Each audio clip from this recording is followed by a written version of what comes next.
But ಇದು cheating matter. Cheating ಅಲ್ಲ, schedule ಕ್ಯಾಸ್ಟ್ಗಳ ಬ್ರಾಹ್ಮಣಗಳ CRC ಅವ್ರ ಮೇಲೆ ಕ್ರಿಮಿನಲ್ ಕೇಸ್ ಮಾಡೋದಕ್ಕೆ ಅಧಿಕಾರ ಅವ್ರ ಹತ್ರ ಇದೆ. ಲೂಯಿಸ್ ಪಾಲ್ ಅವರು ಏನು ಹೇಳ್ತಾರಂದ್ರೆ, ಇಲ್ಲ ಇಲ್ಲಿ ಬೇರೆಯವರೆಲ್ಲ ಅನಾಥರೈಸ್ ಮನೆ ಕಟ್ಟಿದ್ದಾರೆ ನೋಡಿ ಇವ್ರ ಜಮೀನಲ್ಲಿ, ನೀವೆಲ್ಲ ಒಟ್ಟಗಾಗಿ ಬನ್ನಿ, ನಾವು ಕೋರ್ಟ್ಗೆ ಹೋಗೋಣ, ಇವರು ಬಿಡಬಾರ್ದು, ನಾವು ಕೊಡೋಕ್ಕಾಗೋದಿಲ್ಲ ಅಂದರೆ ಅವ್ರು ಬಂದಿದ್ದಾರೆ ಹೇಳ್ತಾರೆ. ಅದೇ ಇವ್ರ ಹತ್ರ ಡಾಕ್ಯುಮೆಂಟ್ಸ್ ಇಲ್ಲ, ಇಲ್ದಿರೋದಕ್ಕೆ ಈ ಥರ ನಾಟಕಗಳೆಲ್ಲ ಮಾಡಿಕೊಂಡು ನಮ್ಮನ್ನ ಅವಮಾನ ಮಾಡೋದು, ಇಲ್ಲಿ ಭಯ ಬೆದರಿಸೋದು, ರೌಡಿನ ಕರೆಸೋದು. ಬರೀ ಲೂಯಿಸ್ ಪಾಲ್ ಅನ್ನೋರು ಈ ಕನ್ವರ್ಷನ್ ಆಗಿರೋ ಲ್ಯಾಂಡನ್ನ ತೊಗೊಂಡ್ಬಿಟ್ಟು ನಮಗೆ 8 ಎಕರೆ ಉಳಿದಿದೆಲ್ಲ ಆ ಲ್ಯಾಂಡಿಗೆ ಬಂದ್ಬಿಟ್ಟು ಇದೇ ನಮ್ಮ ಲ್ಯಾಂಡು ಅಂತ ಅಕ್ವೈರ್ ಮಾಡ್ತಾಯಿದ್ದಾರೆ. ತಿಯೋಡ ಪೇರ, ನಾನು ತಿರುಮೂರ್ತಿಯೋಡ ಪೇರ, ಇವರು ತಿರುಮೂರ್ತಿಯೋಡ ಸನ್. ஸோ நம்மளுக்கு திருமூர்த்தியோட லேண்ட் வந்து விமல் நகர், MB நகர் அங்கே இருக்குங்க. அது 14 ஏக்கர்ஸ் 10 குண்டாஸ் வருது திருமூர்த்தியோட லேண்ட். ஸோ இதில் நாங்கள் 2.5 ஏக்கர்ஸ் ಆಲ್ರೆಡಿ ತಿರುಮೂರ್ತಿ ವಿತ್ತಿಟ್ಟಿದ್ದಾರೆ, ಅದು ಮಾರ್ಬಿಟ್ಟಿದ್ದಾರೆ. ಸೊ ನೆಕ್ಸ್ಟ್ 4 ಏಕರ್ಸ್ ಭೂಪರತ್ನೆ ಆಗಿದೆ, ಕನ್ವರ್ಷನ್ ಆಗಿರೋ ಲ್ಯಾಂಡ್. ಅದು ಲೂಯಿಸ್ ಪಾಲ್ ಅನ್ನೋರು ಈ ಕನ್ವರ್ಷನ್ ಆಗಿರೋ ಲ್ಯಾಂಡನ್ನ ತೊಗೊಂಡ್ಬಿಟ್ಟು ನಮಗೆ 8 ಎಕರೆ ಉಳಿದಿದೆಲ್ಲ ಆ ಲ್ಯಾಂಡಿಗೆ ಬಂದ್ಬಿಟ್ಟು ಇದೇ ನಮ್ಮ ಲ್ಯಾಂಡು ಅಂತ ಅಕ್ವೈರ್ ಮಾಡ್ತಾಯಿದ್ದಾರೆ. ಈಗ ನಮ್ಮ ಫ್ಯಾಮಿಲಿ, ನಮ್ಮ ಖಾನ್ದಾನಿ ಯಾರು ಜಮೀನಿಗೆ ಹೋಗೋಕ್ಕೆ ಬಿಡಲ್ಲ. ಈ ಥರ ಅಕ್ರಮಗಳನ್ನು ಮಾಡ್ತಾನೆ ಇರ್ತಾರೆ ಸರ್, ಪ್ರತಿಯೊಂದು ಸಲ. ಇದು 28 ವರ್ಷದಿಂದ ನಡೀತೈತೆ. ಸರಿ, ಇವ್ರಿಗೆಲ್ಲ ಈಗ ಮನೆ ಇಲ್ಲ, ಏನಿಲ್ಲ. ಈಗ ಅಷ್ಟೊಂದು ಅವ್ರು ಮೊನ್ನೆ ಪ್ರೆಸ್ ಮೀಟಿಂಗಲ್ಲಿ ಹೇಳಿದ್ದಾರೆ ಈ ಥರ ಅವರೆಲ್ಲ ಬಡವರು ಅಂತ.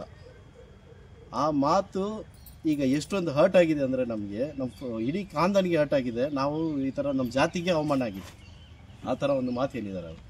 ಅವರೇ ನಮಗೆ ಸಾಕ್ತಾ ಇದ್ದಾರೆ ಅಂತ ಲೂಯಿಸ್ ಪಾಲ್ ಅನ್ನೋರು ಈ ಮಾತು ಹೇಳಿದ್ದಾರೆ ಸರ್.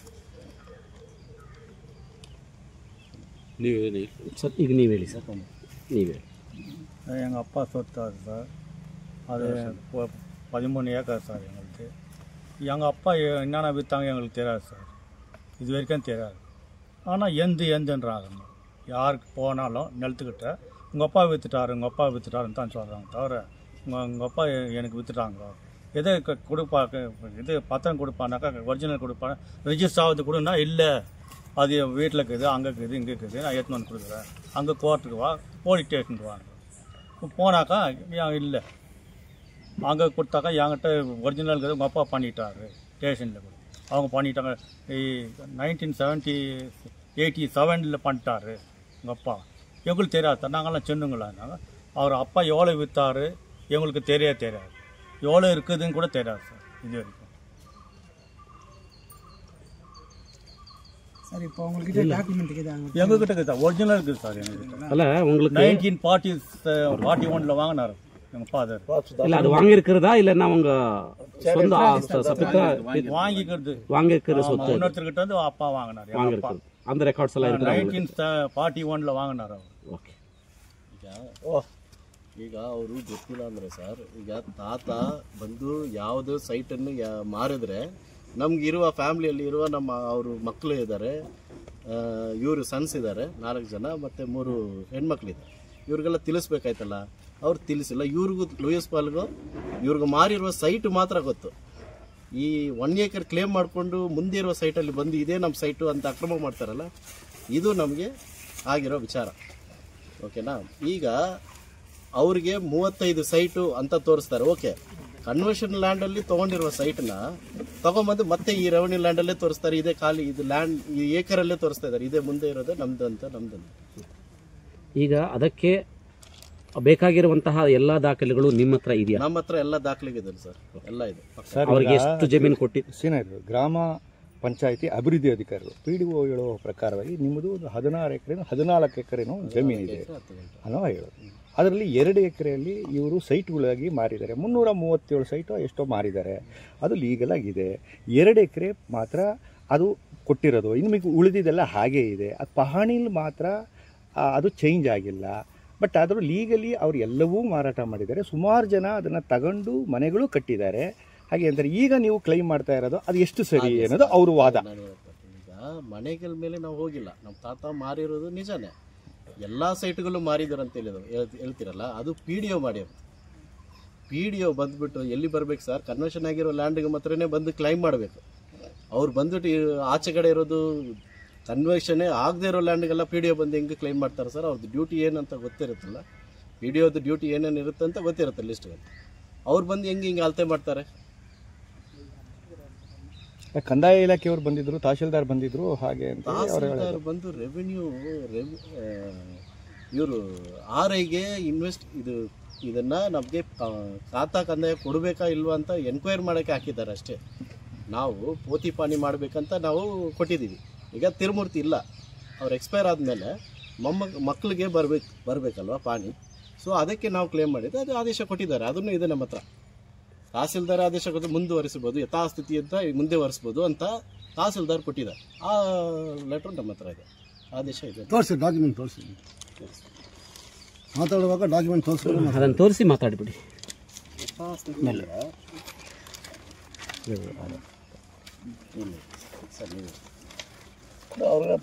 ನಾವು ತಗೊಳ್ತೀವಿ, ನೀವು ತೋರಿಸಿ, ತೊಂದರೆ ಇಲ್ಲ. ಅದನ್ನೇನಿಲ್ಲ, ಹಂಗೆ ವಾದಿ ಮತ್ತು ಪ್ರತಿವಾದಿ ಅರ್ಜಿಯನ್ನು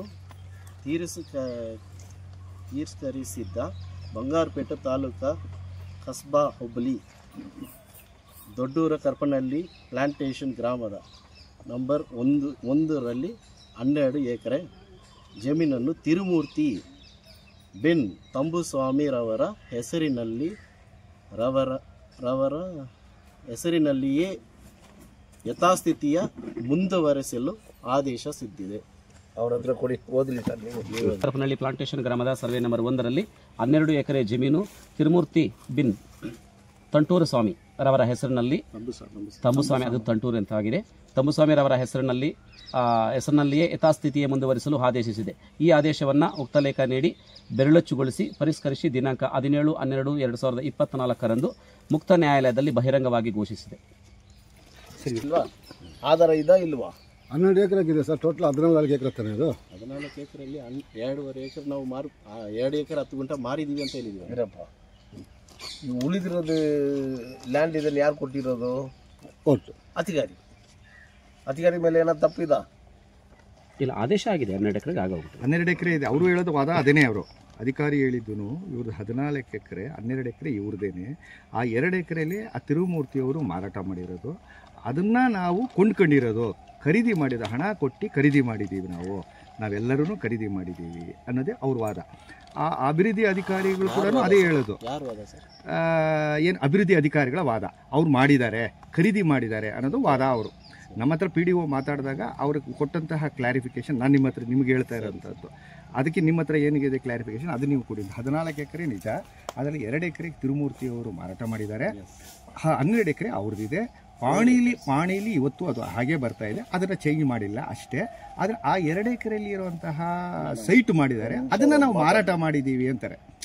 ಅದನ್ನು 2 ಎಕರೆ ಇದನ್ನು ಸೈಟ್ಗಳಾಗಿ ಮಾರಾಟ ಮಾಡಿದ್ರಲ್ಲಿ ಅದರಲ್ಲಿ ನಾವು ಖರೀದಿ ಮಾಡಿದ್ದು ಅಂತ. ಅದಕ್ಕೆ ನಿಮ್ಮ ವಾದ ಏನು? ನಮ್ಮ ವಾದ 4 ಎಕರೆ ಭೂಪರತ್ನ ಆಗಿದೆ, ಕನ್ವರ್ಷನ್ ಆಗಿದೆ. ಅದರಲ್ಲಿ 12 ಎಕರೆಯಲ್ಲಿ 2 ಹೋಗಿ 4 ಎಕರೆ ಭೂಪರತ್ನ ಆಗಿದೆ. 8 ಎಕರೆ ಉಳಿದಿದ್ದು 8 ಎಕರು ಕನ್ವರ್ಷನ್ ಆಗಿಲ್ಲ ಲ್ಯಾಂಡ್. ನಾವು ಯಾವುದು ಅದರಲ್ಲಿ ಮನೆ ಕಟ್ಟಿರೋದ್ರ ಮೇಲೆ ನಾವು ಬರ್ತೀವಿ ಅಂತ ಹೇಳಿಲ್ಲ. ಯಾವ್ದು ಉಳಿದಿದ್ದು ನಮ್ಮ ಜಮೀನುಗಳಲ್ಲಿ ಯಾವ್ದು ಉಳಿದಿದೆ ಅದನ್ನು ಕ್ಲೇಮ್ ಮಾಡೋಕ್ಕೆ ನಾವು ಬರ್ತಾ ಇದ್ವಿ. ಯಾರ ಹತ್ರನೂ ಹೋರಾಟ ಮಾಡ್ಕೊಡೋದು, ಈ ಮನೆಗಳನ್ನ ಖಾಲಿ ಮಾಡು ಅಂತ ಹೇಳೋದು, ಈ ಥರ ಮಾತು ನಾವು ಎಲ್ಲೂ ಕೊಟ್ಟಿಲ್ಲ, ಇಲ್ಲೂ ಹೇಳ್ತಾ ಇದ್ವಿ. ಅದು ಇಲ್ಲಿಗಲ್ ಆಗಿ ಯಾರು ಮನೆ ಕಟ್ಟಿದ್ದಾರೆ, ಜಾಗ ಇಟ್ಕೊಂಡಿದ್ದಾರೆ, ಅವರು ಆಕ್ಯುಪೈ ಮಾಡ್ಕೊಂಡಿದ್ದಾರೆ, ಅವರು ಅಂಥವ್ರದ್ದು ಮಾತ್ರ ನಾವು ಕ್ಲೈಮ್ ಮಾಡ್ತೀವಿ. ಅವ್ರು ನಿಜವಾಗಿ ಅವರು ಪತ್ರ ತಗೊಂಡು ಅವರು ಪತ್ರ ಬರ್ಕೊಂಡು ಇದ್ದಿದ್ರೆ, ನಾವು ಬರ್ಕೊಂಡು ಕೊಟ್ಟಿದ್ದಿದ್ರೆ ಅವ್ರಿಗೆ ಕೊಟ್ಟಿರೋದೆ ನಾವು. ಅಂದ್ರೆ ನಿಮ್ದು 14 ಎಕರೆಯಲ್ಲಿ ಉಳಿಕೆ 12 ಎಕರೆ ಇದೆ, ಅದು ನಮ್ಗೆ ಗುರುತಿಸ್ಕೊಡಿ, ಅದು ನಮ್ಮ ಸೊತ್ತನ್ನ ನಮ್ಗೆ ಕೊಡಿ. ಅದೇ ನಮ್ದೇನಂದ್ರೆ ನಮ್ದು ಏನಿದೆ ಜಾಗ ಅದು ಮಾತ್ರ ನಾವು ಕೇಳ್ತಾ ಇರೋದು. ಅವ್ರದ್ದೇನೋ ಕೇಳಿಲ್ಲ, ನಾವು ಕೊಟ್ಟಿರೋದು ಪಾಪ ಅವ್ರು ಕಟ್ಕೊಂಡಿದ್ದಾರೆ. ಇವ್ರು ಏನೆಲ್ಲ ಹೇಳ್ತಾವ್ರೆ, ಯಾರು ಲೂಯಿಸ್ ಪಾಲ್, ಇದು 350 ಜನಗಳಿಗೆ ಇದು ತೊಂದರೆ ಆಗುತ್ತೆ, ಇವರು ಪಾನಿ ಇಟ್ಕೊಂಡು ಎಲ್ಲರ ಮೇಲೆ ಇವರು ದಾಖಲೆನ ಕೊಟ್ಟು ಅವರು ಏನು ಮಾಡ್ತಾವ್ರೆ, ನಿಮ್ಮ ಮೇಲೆ ಕ್ರಮ ತಗೊಳ್ತೇವೆ ಅಂತ ಹೇಳ್ತಾವ್ರೆ ಅವರು. ಅದರಿಂದ ನೀವೆಲ್ಲ ನಮ್ಮ ಜೊತೆಗೆ ಬಂದುಬಿಟ್ರೆ ನಾವೇನು ಮಾಡ್ತೀವಿ, ಅದನ್ನು ಒಟ್ಟಿಗೆ ಸೇರಿ ಅವ್ರ ಮೇಲೆ ನಾವು ಹೋಗೋಣ ಅಂತ ಅವರು ವಾದ ಅವ್ರದ್ದು. ನಮ್ದೇನೆಂದರೆ ಅವರು ತಗೊಂಡಿರೋದು, ನಾನು ಜಿನಾನಾಗಿ ತಗೊಂಡಿರೋದು ನಾವು ಏನೋ ಕೇಳಿಲ್ಲ. ನಮ್ಮದು ಏನಿದೆ ಉಳಿದಿರೋದು ಜಾಗ ನಮ್ಗೆ ಬೇಕಾಗಿರುತ್ತೆ. ಅದ್ರ ಮೇಲೆ ನಾವು ಇಲ್ಲಿಗಾಲಿ ಆಗಿ ಯಾರು ಮಾಡ್ತಾವ್ರೆ ಅಂಥವ್ರ ಮೇಲೆ ನಾವು ಆಕ್ಷನ್ ತಗೊಳ್ತೀವಿ. ಲ್ಯಾಂಡ್ ಓನರ್ ಮಾತಾಡಿರೋದು ಪ್ರೆಸ್ ಅವ್ರಿಗೆ ಕ್ವಶನ್ ಮಾಡಿದ್ದಕ್ಕೆ ಉತ್ತರ ಇವರು ಏನು ಕೊಟ್ಟಿದ್ರು, ಅವ್ರು ಏನು ರಿಸೀವ್ ಮಾಡಿದ್ರು ಗೊತ್ತಿದೆ. ಇದರಲ್ಲಿ ಎಲ್ಲಿ ತಪ್ಪಿದೆ ಪ್ರೆಸ್ ಅವ್ರು ನಿಮ್ಗೆ ಹೇಳಿ. ನನ್ನ ಹತ್ರ ಯಾಕೆ ಇವರು ಬಂದಿದ್ದಾರೆ ಅಂದರೆ, ಇವರು ಫ್ಯಾಮಿಲಿ ಎಲ್ಲ KNGS ಬ್ಲಾಕ್, ನನ್ನ ಪಕ್ಷದವರು, ಅಲ್ಲಿ ನೋ ಡೌಟ್. ಈಗ ಅವ್ರಿಗೆ ನಮ್ಮ ಪಕ್ಷದವ್ರ ಹತ್ರ ಹೋಗೋಣ, ಅವ್ರ ಹತ್ರ ಕೇಳೋಣ, ನಮ್ಗೇನಾದರೂ ಒಂದು ದಾರಿ ಕೆಲಸ ಪೊಲಿಟಿಕಾಗಿ ಬಂದಿಲ್ಲ, ಅಡ್ವೊಕೇಟಾಗಿ ಬಂದಿದ್ದಾರೆ. ಓಕೆ, ಇದರಲ್ಲಿ ಎಲ್ಲಿ ತಪ್ಪಿದೆ ನೀವು ಹೇಳ್ತೀರಾ? ಅಲ್ಲ, ನಾನು ಇನ್ನೂ ಸರಿಯಾಗಿ ನಾನು ಲೇಟಾಗಿ ಬಂದೆ, ಇನ್ನೂ ಸರಿಯಾಗಿ ಗೊತ್ತಿಲ್ಲ. ಸಿಂಪಲಾಗಿ ನಾನು ಹೇಳ್ತೇನೆ, ಇವ್ರ ತಂದೆ ಏನಪ್ಪ, ನಿಮ್ಮ ತಂದೆ ಹೆಸರು ತಿರುಮೂರ್ತಿ. 14 ಎಕರೆ ಜಮೀನು ಇವ್ರ ತಂದೆದು. ಅದರಲ್ಲಿ 2 ಎಕರೆ ಜಮೀನು ಸೇಲ್ ಮಾಡಿದ್ದಾರೆ. ತಗೊಂಡಿರೋರು ಮನೆಗಳು ಕಟ್ಕೊಂಡಿದ್ದಾರೆ. ಉಳಿದಿರೋದು ಜಮೀನು ಯಾರ್ದು? ಅವ್ರದ್ದೇ ಇರುತ್ತೆ, 12 ಎಕರೆ. ಅವ್ರ ಮೇಲೆ ಪಾಣಿ ಇದೆ, ಅವ್ರದ್ದು ಮೇಲೆ ಇದೆ. ಇದರಲ್ಲಿ ಪಾಸ್ಟರ್ ಲೂಯಿಸ್ ಪಾಲ್ ಅವರು ಏನು ಹೇಳ್ತಾರಂದರೆ, ಇಲ್ಲ ಇಲ್ಲಿ ಬೇರೆಯವರೆಲ್ಲ ಅನಾಥರೈಸ್ ಮನೆ ಕಟ್ಟಿದ್ದಾರೆ ನೋಡಿ ಇವ್ರ ಜಮೀನಲ್ಲಿ, ನೀವೆಲ್ಲ ಒಟ್ಟಗಾಗಿ ಬನ್ನಿ, ನಾವು ಕೋರ್ಟ್ಗೆ ಹೋಗೋಣ, ಇವರು ಬಿಡಬಾರ್ದು, ನಾವು ಕೊಡೋಕ್ಕಾಗೋದಿಲ್ಲ ಅನ್ನೋ ಅವ್ರು ಬಂದಿದ್ದಾರೆ ಹೇಳ್ತಾರೆ. ಅದೇ ಈಗ ಸುಮಾರು ಮನೆಗಳು ಕಟ್ಟಿ 10-12 ವರ್ಷ ಆಗ್ಬಿಟ್ಟಿದೆ ಅಂತ, ಇರಲಿ, 30 ವರ್ಷ ಮೇಲೆ ಆಗಿದೆ. ನೀವು ಇದುವರೆಗೂ ಏನ್ ಮಾಡ್ತೀರಿ? ಗೊತ್ತಿಲ್ಲ, ಮಾಡಿಲ್ಲ, ನೋಡಿಲ್ಲ, ಏನೋ ಕೇರ್ಲೆಸ್ ಆಗಿದ್ರು. ಗೊತ್ತಿತ್ತಾ ಇಲ್ಲ ನಿಮ್ಗೆ ಸರ್? ಅಲ್ಲ, ಇವನ್ ಕೇಳ್ತಾ ಇದೀವಿ, ನಿಮ್ಗೆ ಆ ಪ್ರಾಪರ್ಟಿ ಇರೋದು ಗೊತ್ತಿತ್ತಾ ಇಲ್ವಾ? ಗೊತ್ತು ಸರ್, ಗೊತ್ತಿತ್ತು. ಮತ್ತೆ மனைவி கட்டதா அவங்க யாಕೆ இது பண்ணி நான் நம்மளுக்கு தெரியாது சார். நம்ம அப்பா எவ்வளவு வித்தாரு, எவ்வளவு போச்சு, நம்மள நல்லா நாங்கெல்லாம் சின்ன பசங்க படிச்சிருந்தோம். அப்போ நம்மளுக்கு தெரியாது. அம்மா தான் சைட்டுங்க எங்கெங்க அங்கங்கே எடுத்துட்டாங்க. அவங்க இது பண்ணி அப்பா ಮೇಲೆ ಸೈನ್ பண்ணிட்டு எடுத்துட்டாங்க. ಇದೆಲ್ಲ ನೀವು ಹೇಳ್ತಾರ ಸರಿನೇ? ಅವರು ಹೆಂಗ್ ಮಾಡ್ಕೊಂಡ್ರು என்ன தெரியாது. ಹೆಂಗ ವಿತ್ಕರಾರು ಅಪ್ಪ தெரியாது ಸರ್. ಇವರನ್ನು ಕರ್ಕೊಂಡು ಹೋಗಿ ಲ್ಯಾಂಡ್ಗೆ ಹೋದ್ರೆ ತೋರಿಸಿದ್ರೆ ಮಾತ್ರ ಅಷ್ಟೇನ ಅವರು ಈ ಥರ ಪ್ಲಾನ್ ಇದೆ, ಹಿಂಗೆ ಮಾಡಿದ್ದೀವಿ, ಇವ್ರಿಗೆ ರಿಜಿಸ್ಟ್ರೇಷನ್ ಮಾಡಿ ಕೊಟ್ಟಿದ್ದೀವಿ ಅಂತ ಏನು ಇವ್ರಿಗೆ ಹೇಳಿಲ್ಲ ಅವರು. ಅವ್ರು ದೊಡ್ಡ ವಯಸ್ಸು ಅವರು, ಯಾಕಂದರೆ 94 ವಯಸ್ಸಿಂದ ಅವರು ತೀರೋದ್ರು. ಅಷ್ಟು ವರ್ಷದಿಂದ ಅವರು ಸೈನ್ ತಗೊಂಡು ಬೇರೆ ಬೇರೆಯವರೆಲ್ಲ ತಗೊಂಡು ಮಾರಿರೋದೇನೆ ಅದು. ಅಲ್ಲಿ PDO ಏನು ಹೇಳ್ತಾನೆ, ಬಂದು ಶರ ಬರ್ದ ಅಲ್ಲೇನೆ ಎಲ್ಲರ ಹೆಸರು ಮಾಜೂರು ಮಾಡ್ದ. ಈ ಅಲ್ಲಿ ಮನೆಗಳವರೆಲ್ಲ ಇವರೆಲ್ಲ ಮಾರಿದಾರೆ ನಿಜನೇ. ಆದರೆ ಪಾಣಿ ಒಂದು ಅವರು ಚೇಂಜ್ ಆಗಿಲ್ಲ, ಮಿಕ್ಕಿದ್ದೆಲ್ಲ ಪಂಚಾಯತಿನಲ್ಲಿ ಆ ಮನೆಗಳಿಗೆ ಸಂಬಂಧಪಟ್ಟದ್ದು ಏನು ಈ ಖಾತ ಆಗಿದೆ. ಆಮೇಲೆ ಮತ್ತೆ ಇದು ಏನು ರೆವಿನ್ಯೂ ಏನು ಕಟ್ಟಬೇಕು ಅದೆಲ್ಲ ಕಟ್ಟಿದ್ದಾರೆ ಪ್ರತಿ ವರ್ಷನೂ ಅಂತ ಅವರು ಒಂದು ಇದು ಬರೆದು ಕೊಟ್ಟಿದ್ದಾರೆ ಅಲ್ಲಿ. ಸರ್, ಅವ್ರ ಪ್ರಕಾರ ಅವ್ರು ಹೇಳ್ತಾವ್ರೆ, ನಮ್ಮ ಪ್ರಕಾರ ನಾವು ಹೇಳ್ಬೇಕಲ್ಲ. ನಮ್ಮ ಜಮೀನಲ್ಲಿ ಅವ್ರು ಬಂದ್ಬಿಟ್ಟು ಈ ಥರ கட்டுறதோ ಈಗ ನೀವು ಬಿಟ್ಟಂಗೆ சார். இப்போ லூயிஸ் பால் வந்து இல்லீகலா இவங்களது சைட்டை வந்து வாங்கிக்கிறீங்களா? ஆமாம் சார். இப்போ ಅವ್ರದ್ದು அந்த ஏக்கரில் ಸರ್ವೆ ನಂಬರ್ 1 ತಿರುಮೂರ್ತಿ ಪಾಣಿಯಲ್ಲಿ ಇರೋದು ಲೂಯಿಸ್ ಪಾಲ್ದು ಇದ್ದರೆ ನಾನು ಬಿಟ್ಬಿಡ್ತೀನಿ. ಸರ್ವೆದಲ್ಲಿ ತೋರ್ಸಕ್ಕೆ ನಾನು ಬಿಟ್ಬಿಡ್ತೀನಿ. ಸುಮ್ಮನೆ ಬಂದ್ಬಿಟ್ಟು ಡಾಕ್ಯುಮೆಂಟ್ಸ್ ಇಲ್ದಂಗೆ ಈಗ ಇಷ್ಟೊತ್ತೇ ಆರ್ಗ್ಯುಮೆಂಟ್ ಮಾಡಿಕೊಂಡು ಲೂಯಿಸ್ ಪಾಲ್ ಇಷ್ಟೆಲ್ಲ ಮೀಡಿಯಾವೆಲ್ಲ ಮಾಡಿದ್ರಲ್ಲ ಸರ್, ಅದು ಕೋರ್ಟ್ಗೆ ಹೋಗ್ಬೇಕಾಯ್ತು ಅವರು. ಅರ್ಥ ಆಯ್ತಾ? ಅವ್ರ ಹತ್ರ ಡಾಕ್ಯುಮೆಂಟ್ಸ್ ಇಲ್ಲ. ಇಲ್ದಿರೋದಕ್ಕೆ ಈ ಥರ ನಾಟಕಗಳೆಲ್ಲ ಮಾಡಿಕೊಂಡು ನಮ್ಮನ್ನ ಅವಮಾನ ಮಾಡೋದು, ಇಲ್ಲಿ ಭಯ ಬೆದರಿಸೋದು, ರೌಡಿನ ಕರೆಸೋದು, ಬರೀ ಈ ಥರ ಮಾತಾಡ್ಕೊಂಡು ಇವನೊಂದು ಪಾಸ್ಟರ್ ಅಂತಾರೆ ಸರ್. ಪಾಸ್ಟರ್ಗೆ ಇಷ್ಟೊಂದು ಅನ್ಯಾಯ ಮಾಡೋಕ್ಕೆ ಕೊಟ್ಟು ಹೇಳ್ಕೊಟ್ಟಿದ್ದಾರೆ. ಬದುಕಕ್ಕೆ ದೇವ್ರು ಏನು ಹೇಳ್ಕೊಟ್ಟಿದ್ದಾರೆ ಆ ಥರ ನೋಡ್ಕೊಂಡು ಹೋಗ್ಬೇಕು ಸರ್. ಬರೀ ಗಲಾಟೆ ಮಾಡೋಕ್ಕೆ ಈಗ ನಮ್ಮ ಥರ ನಾವು ಪಾಸ್ಟ್ ಇಲ್ಲ, ನನ್ನ ಹತ್ರ ನಿಂತ್ಕೊಳ್ತಾನೆ ಅಂದರೆ ಏನು ಅರ್ಥ ಸರ್?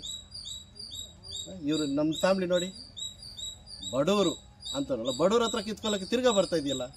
ನೀನೇ ಮೀಡಿಯಾದಲ್ಲಿ ಹೇಳಿದ್ಯಾ ಬಡವ್ರು ಅಂತ, ಬಡವ್ರ ಹತ್ರನೇ ಕಿತ್ಕೊಳ್ಳೋಕೆ ಬಂದಿದ್ಯಾ? ಇನ್ನೂ ಏನು ಕಿತ್ಕೊಳ್ಳೋಕೆ ಹೇಳಿ ಸರ್ ಅವ್ರು.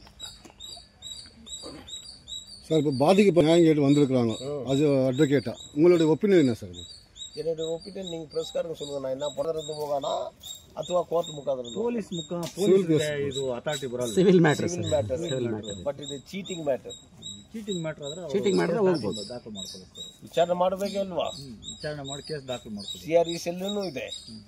ನೀವೆಲ್ಲ ಸೆಟ್ಲ್ ಕೇಸ್ಗಳ ಬ್ರಾಹ್ಮಣಿಗಳ CRE ಸೆಲ್ ಏನಕ್ಕೋಸ್ಕರ ಇದೆ? ಶೆಡ್ಯೂಲ್ಡ್ಗೆ ಅನ್ಯಾಯ ಆದರೆ ಆ ದಾಖಲೆಗಳೆಲ್ಲ ವೆರಿಫೈ ಮಾಡಿ ಅವ್ರ ಮೇಲೆ ಕ್ರಿಮಿನಲ್ ಕೇಸ್ ಮಾಡೋದಕ್ಕೆ ಅಧಿಕಾರ ಅವ್ರ ಹತ್ರ ಇದೆ ಇಲ್ವಾ? ಹಂಗಿದ್ರೆ ಇದು ನಾನು ಎಲ್ಲಿ ತಗೊಂಡು ಹೋಗ್ಬೇಕು, ನೀವು ಹೇಳಿ. ಇಲ್ಲ ಸರ್, ನಾವು ಕಿರಣ್ ನಮ್ಮ ತಮ್ಮ, ನನ್ನ ಫ್ಯಾಮ್ಲಿಯಲ್ಲಿ ಯಾರ್ಯಾರು ಇದ್ದಾರೆ ಅಂತ ನಮ್ಮ ತಾತನ ವಂಶದಲ್ಲಿ ಯಾರು ಇರೋದು ನಾನು ಹೇಳ್ಬೇಕು ಸರ್. ಬೇರೆಯವ್ರು ಬಂದ್ಬಿಟ್ಟು ಹೇಳೋಂಗಿಲ್ಲ. ಕಿರಣ್ ನಮ್ಮ ಫ್ಯಾಮ್ಲಿಯವನು, ನಾನು ಕಿರಣ್ಗೆ ನಮ್ಮ ತಮ್ಮ, ನಮ್ಮ ಮನೆಯಲ್ಲೇ ಬೆಳೆದವನು. ಅವನಿಗೆ ಮತ್ತು ಕೋದಂಡ್ರು ಸರ್ ಇದ್ದಾರೆ, ಇವರಿಬ್ಬರು ನಮಗೆ ಈ ಡಾಕ್ಯುಮೆಂಟೇಷನ್ ಎಲ್ಲ ನಮಗೆ ಗೊತ್ತಾಗಲ್ಲ ಸರ್, ಈ ಕನ್ನಡನೇ ಓದೋಕ್ಕೆ ಬರಲ್ಲ ಆಯಿತಾ. ಇದನ್ನು ಮಾಡೋಕ್ಕೆ ಬಂದರೆ ಇವ್ರ ಮೇಲೆ ಕೇಸ್ ಹಾಕ್ಕೊಂಡು ಇವ್ರ ಮೇಲೆ ಸುಳ್ಳು ಮಾಹಿತಿಗಳು ಹೇಳ್ಕೊಂಡು ಅವ್ರು ಬಂದು 2 ಸೈಟ್ ಕೇಳಿದ್ರು. ಸೈಟ್ ಕೊಟ್ಟರೆ ನಾನೇ ಕೊಡ್ತೀನಿ ಸರ್, ನಾನು ಬಂದಮೇಲೆ. ನಿಮ್ಮ ಹತ್ರ ಕೇಳೋದು ಏನಿದೆ? ಹೀಗೆ ಅದು ಆಯ್ತು ಬಿಡಿ. ಅದಕ್ಕೆ ಅವ್ರ ಮೇಲೆ ಕೇಸ್ ಕೊಟ್ಟಿದ್ದಾರೆ. ಕೇಸ್ ಆಗಿದಾ? ಕೇಸ್ ಕೊಟ್ಟಿದ್ದಾರಪ್ಪ, ಕೇಸ್ ಆಗಿದಾ? ಯಾವ ಪೊಲೀಸ್ ಸ್ಟೇಷನ್ ಕೇಸ್ ಕೊಟ್ಟಿದ್ದಾರೋ? ಬಂಗಾರಪೇಟೆ ಪೊಲೀಸ್.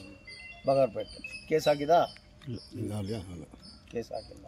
ಅದು ಒಂದು ಕಡೆ ಇದೆ, ಅದು ವಿಚಾರಣೆ ಇಲ್ಲ ಈಗ. ಸರಿ ಸರ್, ನೀವೆಲ್ಲ ನಮ್ಮೂರವ್ರು ತಾನೆ, ಬಂಗಾರಪೇಟೆ ಆಗಿರಲಿ, KGF ಆಗಿರಲಿ, ಯಾರಾಗಿರಲಿ. ಓಕೆ, ನಾನು ಏನು ಮಾಡಬೇಕಂತ ಮಾತ್ರ ನೀವು ಪ್ರೆಸ್ ಅವ್ರು ಹೇಳಿ. ಸರ್, ನೀವು ನ್ಯಾಯ ತಾನೇ ಕೊಡಿಸ್ಬೇಕು. ನನ್ನ ಹತ್ರ ನ್ಯಾಯ ಇರುತ್ತಾ ಇಲ್ಲ ಅನ್ಯಾಯ ಇರುತ್ತಾ? ಅದು ಹೇಳಿ. ನ್ಯಾಯ ಇರುತ್ತೆ.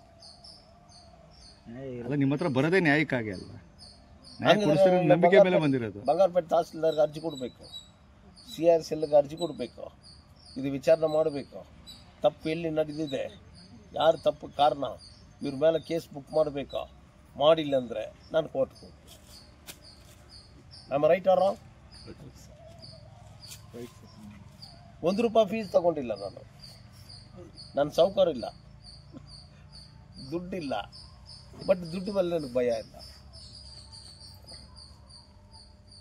ನಾವು ಓದಿರೋದು ಬಾಬಾ ಸಾಹೇಬ್ ಅಂಬೇಡ್ಕರ್ ಇಲ್ಲ, ಓದಿ ಹೇಳಿದಾರಿಲ್ವಾ. ಈಗ ನೀವು ಒಂದು ಮಾತು ಕೇಳಿದ್ರಿ, ಇಷ್ಟು ವರ್ಷ ಏನ್ರಿ ಮಾಡ್ಕೊಂಡಿದ್ದೀರಿ? ಇಲ್ಲ, ಹೌದು, ಖಂಡಿತವಾಗಿ ಅದು ಬಂದೇ ಬರುತ್ತೆ. ನಾನು ಉರ್ಗೆಪೇಟ್ನಲ್ಲಿ ನನ್ನ ತಾಯಿ, ನಾವೆಲ್ಲ ಚಿಕ್ಕ ಮನೆ ಕಟ್ಟೋದಕ್ಕೆ ಸೈಟ್ ತಗೊಂಡು ಯಾವನೋ ಕಾಂಪೌಂಡ್ ಆಗಿಬಿಟ್ಟಿದ್ದಾನಪ್ಪ. ಡಾಕ್ಯುಮೆಂಟ್ ನನ್ನ ತಾಯಿ ಬೋಗಸ್ ಸಿಗ್ನೇಚರ್ ಮಾಡಿ. ಈ KGFನಲ್ಲಿ ಬೋಗಸ್ ಸಿಗ್ನೇಚರ್ ಮಾಡೋದು RB ಕೋಡ್ ತಗೊಂಡು ಬರಬೇಕು. RB ಕೋಡ್ ಅಂದರೆ ಏನು ಸರ್? RB ಕೋಡ್ ಅಂದರೆ I for an I and tooth for ಎತ್. ಯಾವನು ಬೋಗಸ್ ಬಂದು ಕತ್ತಿಸಿಬಿಡ್ಬೇಕು. ಹಂಗೆ ಹೇಳಿದರೆ ಅಯ್ಯೋ ತಪ್ಪಾಗುತ್ತೆ, ಕತ್ತಿಸಿಬಿಡ್ಬೇಕಂತ ಹೇಳ್ತಾರೆ. ಇದು RB ಕೋಡ್. ಅದು ಇಂಥವ್ರನ್ನ ಬಿಟ್ಟರೆ ಇವ್ರು ಹಂಗೆ ಮಾಡೋದು ಸಿಗ್ನೇಚರ್. ಏನು ಬಾಲ್ ವೆಂಕಟೇಶ್ ಸಿಗ್ನೇಚರ್ ನನಗೆ ಬೇಕಾದ್ರೆ ನಾಳೆ ಮಾಡಿ ಕೊಡ್ತಾರೆ, ಎಲ್ಲ ಮಾಡ್ತಾರೆ, ನನಗೆ ಗೊತ್ತು. ಅದಕ್ಕೆ ಪೊಲೀಸ್ ಸ್ವಲ್ಪ ಸ್ಟ್ರಾಂಗ್ ರಕ್ಷಣೆ ಕೊಟ್ಟರೆ ಇಂಥ ಕಂತ್ರಿಗಳೆಲ್ಲ ಫಿನಿಶ್ ಮಾಡಿಬಿಡ್ತು. ಆದ್ದರಿಂದ ಇದನ್ನು ನಾನು ಬಂಗಾರಪೇಟೆ ತಹಸೀಲ್ದಾರ್ಗೆ ಬರೀತೇನೆ. ಈಗ ಅವರ ಅಧಿಕಾರಿಗಳು ಯಾರು ತಪ್ಪು ಮಾಡಿಲ್ಲ. ಯಾವ ಇದಕ್ಕೆ ಮುಂದೆ ಇರೋ PD ಅವ್ರು ಕಟ್ಕೊಂಡಿದ್ದಾರೋ, ಇವ್ರು ಏನು ಮಾಡ್ಕೊಂಡಿದ್ದಾರೋ, ಈ ಖಾತಾ ಕೊಟ್ಟಿದ್ದಾನೆ ಹೇಳ್ತಾರಿಲ್ವಾ. ಮುನ್ಸಿಪಾಲ್ಟಿಲಿ ಕೂಡ ಈ ಖಾತಾ ಆಗಿದೆ. ಏನೋ ಪಾರ್ಕ್ ಮಾಡಿರೋದಕ್ಕೆ ಈ ಖಾತಾ ಮಾಡಿದ್ದಾರೆ.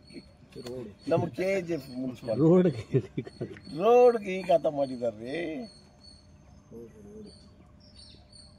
ಸಿಗ್ನೇಚರ್ ನಂದಿಲ್ಲ ಅಂತಾರೆ. ಆಮೇಲೆ ವೆರಿಫೈ ಮಾಡಿದರೆ ಸಿಗ್ನೇಚರ್ ಕಮಿಷನರ್ ಇದೆ, ಅವರು ಚೆಕ್ ಮಾಡಿ, ಹಿಂದಿನ ಕಮಿಷನರ್ ಪಾವನ್ ಚೆಕ್ ಮಾಡಿ ಎಲ್ಲರ ಕರೆದು ಇದು ನನ್ನ ಸಿಗ್ನೇಚರೇ ಸರ್, ಇದು ಇದೆ, ಇದು ಪಾನಿ ಇದೆ, ತಾವು ರಕ್ಷಣೆ ಬೇಕಂದ್ರೆ ಕೋರ್ಟ್ಗೆ ಹೋಗಿ, ನಾವು ಕೊಟ್ಟಿರೋ ಡಾಕ್ಯುಮೆಂಟ್ಸ್ ಎಲ್ಲ ಇದೆ, ಅವ್ರು ಕಟ್ಟಬೇಕಾದ್ರೆ ನೀವು ಕೋರ್ಟ್ನಲ್ಲಿ ಹೋಗಿ ಒಂದು ಆರ್ಡರ್ಸ್ ತಗೊಳ್ಳಿ ಸರ್ ಹೇಳ್ತಾರೆ. ಕೋರ್ಟ್ನಲ್ಲಿ ಆರ್ಡರ್ಸ್ ಬಂದಿದೆ. ಈಗ ಅವ್ನ ಮನೆ ಕಟ್ಟಬೇಕಾ ಇಲ್ವಾ? ಅವ್ನ ಮನೆ ಕಟ್ಟಬೇಕಾ ಇಲ್ವಾ ಸರ್? ಕೋರ್ಟ್ ಆರ್ಡರ್ ಪ್ರಕಾರ ಅವ್ರು ಕಟ್ಟಬೇಕು. ಕಮಿಷನರ್ ಈ ಖಾತೆಲ್ಲ ಕೊಟ್ಟಿದ್ದಾರೆ. ಈಗ ಟ್ಯಾಕ್ಸ್ ತಗೊಳ್ತೀರಿ, ಯಾರು ಮುನ್ಸಿಪಲ್ ಕಮಿಷನರ್, ಮುನ್ಸಿಪಾಲಿಟಿ ಅವರು ಟ್ಯಾಕ್ಸ್ ತಗೊಂಡಿದ ಮೇಲೆ ಅವ್ನಿಗೆ ರಕ್ಷಣೆ ಕೊಡೋದು ಅವ್ರ ಡ್ಯೂಟಿನ ನನ್ನ ಡ್ಯೂಟಿನ? ಟ್ಯಾಕ್ಸ್ ಯಾರು ತಗೊಳ್ತಾರೋ ಕಂಪ್ಲೇಂಟ್ ಯಾರು ಕೊಡಬೇಕಾ? ಪೊಲೀಸ್ ಸ್ಟೇಷನ್ ಕಂಪ್ಲೇಂಟ್ ಕೊಟ್ಟು ನಮ್ಮವನು ಟ್ಯಾಕ್ಸ್ ಕಟ್ಟಿದ್ದಾನೋ, ಅವನ ಹತ್ರ ಈ ಖಾತಾಗೆ ದುಡ್ಡು ಇಸ್ಕೊಂಡಿದ್ದೇನೋ, ಕೊಟ್ಟಿರೋದು ನಾವೇ, ಅವ್ನಿಗೆ ರಕ್ಷಣೆ ಕೊಡಿ ಅವ್ನು ಯಾರು ಬರಿಬೇಕು? ಇದು ಇದು ಇದು ಬರಿಬೇಕು ಸರ್ ಕೇಳೋದಕ್ಕೆ ಅವನು 10 ದಿವಸ ಹೋಗಬೇಕು. ಏನಂದರೆ ಈಗ ಟೈಮ್ ಇಲ್ಲ, VCನಲ್ಲಿ ಇದು ಇಂಥದ್ದು ಅದು ಏನು ಆಮೇಲೆ ಗೊತ್ತಾಗಿದೆ, ವಿಡಿಯೋ ಕಾನ್ಫರೆನ್ಸ್, ಆಮೇಲೆ ಮೀಟಿಂಗ್ ಹೋಗಿದ್ದೀವಿ ಹೇಳ್ತಾರೆ. ಬರೀ 28 ದಿವಸ ಇಲ್ಲ 26 ದಿವಸ ಕೆಲಸ ಮಾಡೋದ್ರಲ್ಲಿ 20 ದಿವಸ ಬರೀ VCನೇ, ಬರೀ ಮೀಟಿಂಗ್ನೇ. DC ಕರೆದಿದ್ದಾರೋ, ಡೈರೆಕ್ಟ್ ಕರೆದಿದ್ದಾರೋ, ಸೆಕ್ರೆಟರಿ, ಇವರೆಲ್ಲ ಏನಕ್ಕೋಸ್ಕರ ಕರೀತಾರೆ? ಇವ್ರನ್ನೆಲ್ಲ I am challenge this officers. ಏನಕ್ಕೋಸ್ಕರ ಕರಿತಾ ಇದ್ದಾರೆ? ಜನಕ್ಕೆ ಒಳ್ಳೇದು ಮಾಡಬೇಕಂತಾನೆ. ನೀವು ಆಫೀಸ್ನಲ್ಲಿ ಇಲ್ಲಿ ಕೂತ್ಕೊಳ್ಳೋದೇ ಇಲ್ಲವೇ? ಎಲ್ಲಿ ಜನ ಒಳ್ಳೇದು ಮಾಡ್ತಾರೆ ಇವರು? ನೀವು ಯೋಚನೆ ಮಾಡಿ ಸರ್. ಅಲ್ಲಿ ಮೀಟಿಂಗ್ ಹೋಗಿದ್ದೇನೋ, ಏನಕ್ಕೋಸ್ಕರ ಹೋಗಿದ್ರಿ? ಯಾರಿಗೋಸ್ಕರ ಹೋಗಿದ್ರಿ? ಜನಕ್ಕೋಸ್ಕರ. ಜನ ಬಂದು ನೋಡ್ಬೇಕಂದ್ರೆ ಯಾವಾಗ ನೋಡಬೇಕು? ಈ ಮೀಟಿಂಗ್ ನಾಳೆ ಹೋಗ್ತೀವಿ, ಈ ಮೀಟಿಂಗ್ ಈ ಥರ ಇದೆ, ನಾಳೆ ಎಮರ್ಜೆನ್ಸಿ ಮೀಟಿಂಗ್, ಏನು ತಲೆ ಹೋಗೋದು? ಸಿವಿಲ್ ಕೇಸ್ನಲ್ಲಿ ನೋಟಿಸ್ ಬೋರ್ಡ್ನಲ್ಲಿ ಆಗಬೇಕಿಲ್ವಾ? 3 ಗಂಟೆಗೆ ಮೇಲೆ ಬನ್ನಿ, ನಾ ಕಾಯ್ತಾ ಇದ್ದೇನು, ಇಲ್ಲ 11 ಗಂಟೆಗೆ ಬನ್ನಿ. ಹಾಗೆ ತಾನೇ ಜನಕ್ಕೆ ಅನುಕೂಲ ಆಗುತ್ತೆ. ಮಾಡಿದಾರಾ ಯಾವ ಕಮಿಷನರ್ಗಳನ್ನ? ಡಿ ಸಿ ಮೇಲೆ ಏನೋ ಅಡ್ಮಿನಿಸ್ಟ್ರೇಷನಲ್ಲಿ ಕ್ರಮ ತಗೊಂಡಿದ್ದಾರಾ? ಡಿ ಸಿ ಅಂದರೆ is A powerful man the district administration. ಅವ್ರ ಗಮನಕ್ಕೆ ನಾನು ತಗೊಂಡು ಹೋದ್ರೆ ಅವ್ರು ಕ್ರಮ ತಗೊಳ್ತಾರಾ? ನೀವು ಹೇಳಿ ಸರ್, ಪ್ರೆಸ್ ಅವರು ನಿಮ್ಮೇನು ಏನು ಆಕಾಶದಿಂದ ಏನೋ ಬಂದಿಲ್ಲ, ಬೇರೆ ಊರಿನಲ್ಲಿ ಬಂದಿಲ್ಲ, ಇಥೋಪಿಯಲ್ಲಿ ಬಂದಿಲ್ಲ, ತಗೊಳ್ತಾರಾ? ತಕ್ಕೊಂಡಿದ್ದಾರಾ ಯಾರದು? ಒಂದು ಲೋಕಾಯುತ ನೀವೆಲ್ಲ ಇದ್ರು, ಪ್ರೆಸ್ ಅವರೆಲ್ಲ ಜ್ಞಾಪಕ ಇಟ್ಕೊಳ್ಳಿ. 10 ದಿವಸ ಒಳಗಡೆ ಇದನ್ನ ನೀವು ಸರ್ವೇ ಮಾಡಬೇಕು. ಯಾವುದನ್ನ ಹೇಳಿದ್ದಾರೆ ಸರ್? ನೀವೆಲ್ಲ ಇದ್ರು ಇಲ್ವಾ? ಯಾವುದು ಇದೆ ಹೇಳಿ ಸರ್. ತಹಸೀಲ್ದಾರ್ಗೂ ಕಮಿಷನರ್ಗೂ ಅವ್ರು ಆರ್ಡರ್ ಮಾಡಿದಾರೋ ಇದು ಸರ್ವೆ ಮಾಡಿ 10 ದಿವಸ ಒಳಗಡೆ ಕೊಡಿ. ಯಾವ್ದು ಬಗ್ಗೆ ಸರ್ ಅದು? NCERT, CBSE textbooks, guides, PUC, ITI, BE textbooks, guides and classmate notes, and for all the types of stationery available only at Satya Bookstore, opposite to Karur Vaishya ATM, Aladamara, Bemmal Nagar, KGF. For more details, contact 8073962145. 100% pure and clean. No compromise. Best quality. Family restaurant. 100% Ambur and Dindigul style biryani. 100% Venus biryani. Near Government Maternity Hospital, Maharaja Road, Robertson Peak.